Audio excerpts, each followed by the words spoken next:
Okay, I haven't brushed my hair in 4 days. Let's do this. Just kidding, I just showered. Pretend like we're not already halfway through the PowerPoint because I've done this 4 times. Okay, hello, my name is Tana Dameron, and today I will be presenting my PowerPoint on cannabis for my drug research project. Cannabis, also known as weed or marijuana, is a psychoactive drug originated from the plant cannabis itself. So yeah. The origin of the plant is Central Asia of the in some subcontinent of India. So that's a pretty cool fact. Category: you have your antipsychotic, depressant, stimulant, and your hallucinogen. This actually can fit into all 4. So that's a pretty cool thing. It doesn't have just like one home. Schedule.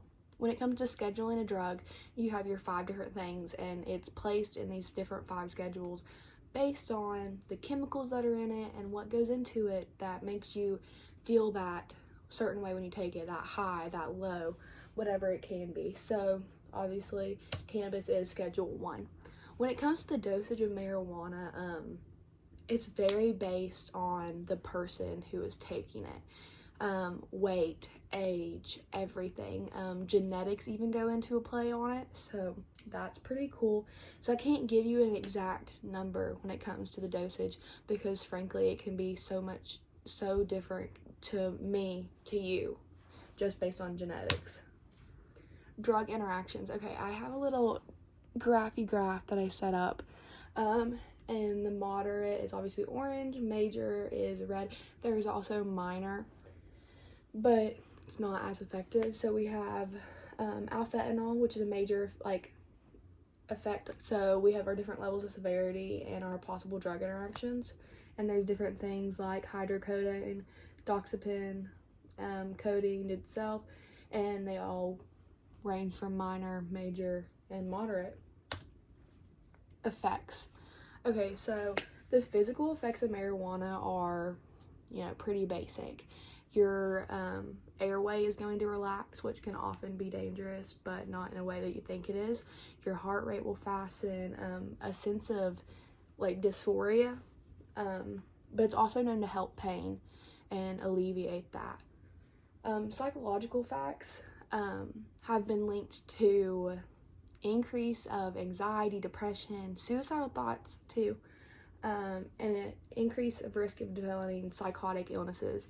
So there has been links to schizophrenia and marijuana, which is kind of crazy, and societal effects. So the smoking of marijuana, the partaking in the activity, recreational when it comes to that, has shown low achievement and goal rate success, and memory and learning problems, aggression and delinquent behaviors. So when we're saying societal effects, the real question is, in 20 years, the future, who are doing these things religiously and making it a part of our lifestyle, how is that going to affect where we are 20 years from now? So if we have a group of children who are having low success rate, low achievement, not wanting to succeed as much, and then learning problems, memory issues, delinquent behaviors causes that too. Where do you see us growing in the future? Do you think we're going to progress or no? Positive health benefits / medical uses. So I'm going to kick it back to the alleviated of pain. So relief of chronic pain. It can actually regulate / prevent diabetes, which I couldn't fathom at first because I feel like there's no connection in there, but it all comes down to, mind over matter. Treat IBS, which is irritable bowel syndrome, so that would be cool. Shows promise in autism treatment, which is something I found really interesting because I was reading through it and I was like, there's no way that could, but it all comes down to mind and calming and helping them feel their emotions in the way they need to and viewing it. So that's super neat. Withdrawals, goodness gracious, this can go from craving the drug to loss of sleep, headaches, body chills. Got me a little graph thing. Loss of focus, irritability, mood changes, stomach problems, increased feelings of depression, which is crazy. Okay, the next thing is the legal issues with cannabis. So some states it is legal for recreational or medicinal use, and in other states it's completely illegal. No medicinal or recreational. But with that, there's also the abuse rates. So what I mean by that is no matter where you are, whether it's legal or not legal, it's being abused. And I had like a little graph that showed it based on the colors. That's cool. Why weed? Like, why do people like look to that? It's a drug of availability or opportunity, whichever one you want to say that. So it's very easy to get your hands on.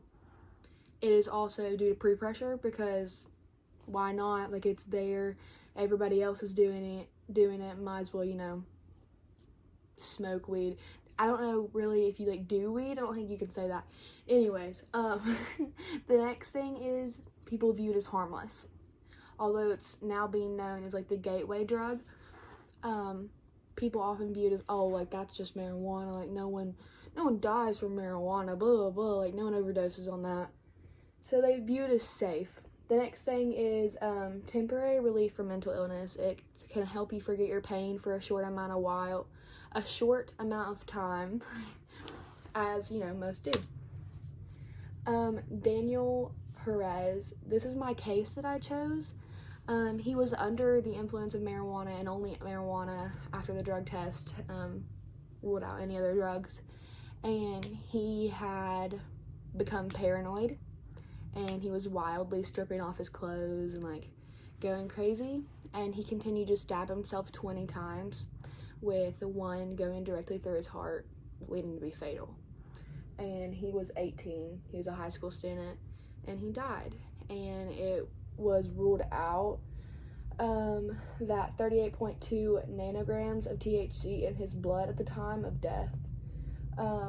But they listed it as suicide with marijuana intoxication. So, yeah, that's really sad. Interesting facts. Okay, I love these. So my first interesting fact is, was Hamilton a pothead? Oh my gosh, I said Hamilton, Shakespeare. Sorry, I was like watching Hamilton a second ago. But was Shakespeare a pothead?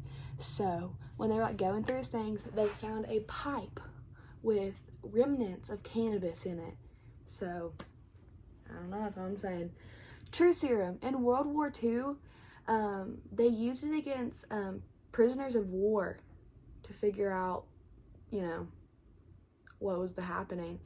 And so they use it as a truth serum. The next thing, women have higher tolerance against the drug. I don't know if you'd say against, but they first did this in rats, and they saw that the female rodents had a higher tolerance, and so then they tested it out in humans, and it seems to be true.